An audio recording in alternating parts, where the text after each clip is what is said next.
Here again with Smart System. In our last lesson, we looked at how many traders incorporate technical indicators as an additional factor they consider when placing their stops. In today's lesson, we're going to begin a new phase in our series on money management with a look at how many traders go about taking their profits.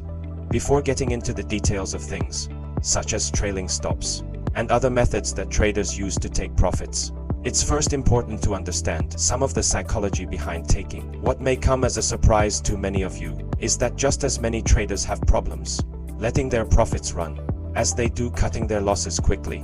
To help illustrate this point, I'm going to point to an example that Dr. Van Catharp gives in his book Trading.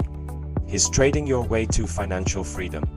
Dr. Thorpe points to a study which was done, in which people were offered the chance for either 1, a sure $9,000 to be deposited into their bank account, or number 2, a 95% chance of $10,000 to be deposited into their bank account, and a 5% chance of $0 to be deposited into their bank account. And at the conclusion of the study, what it found was that 80% of the population, given that choice, chose the sure $9,000 even though the second option, the 95% chance of $10,000, represents $500 more on average in the larger gain.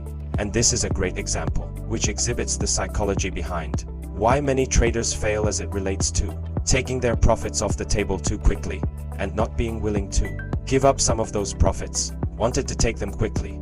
If you watch my series on the psychology of trading, just as our environment teaches us not to want to take a loss, our environment also teaches us to seize opportunities quickly. A bird in the hand is worth 2 in the bush, a rule which really goes against the number 1 rule of trading, which is to cut your losses quickly and let your profits run. With this in mind, we can now move on and look at a number of strategies that traders use to overcome some of these psychological difficulties and make sure they put themselves in a position where they let their profits run.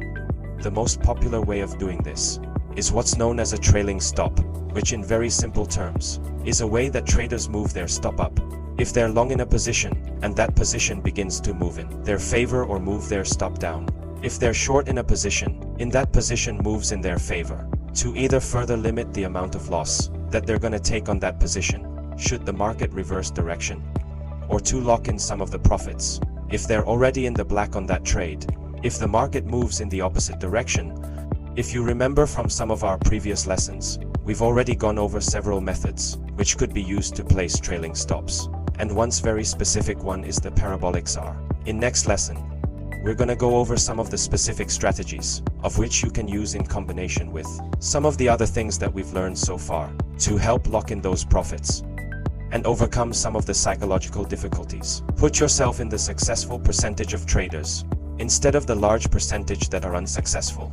As always, if you have any questions or comments, please feel free to leave them in the comment section, and good luck with your trade. Have a great day.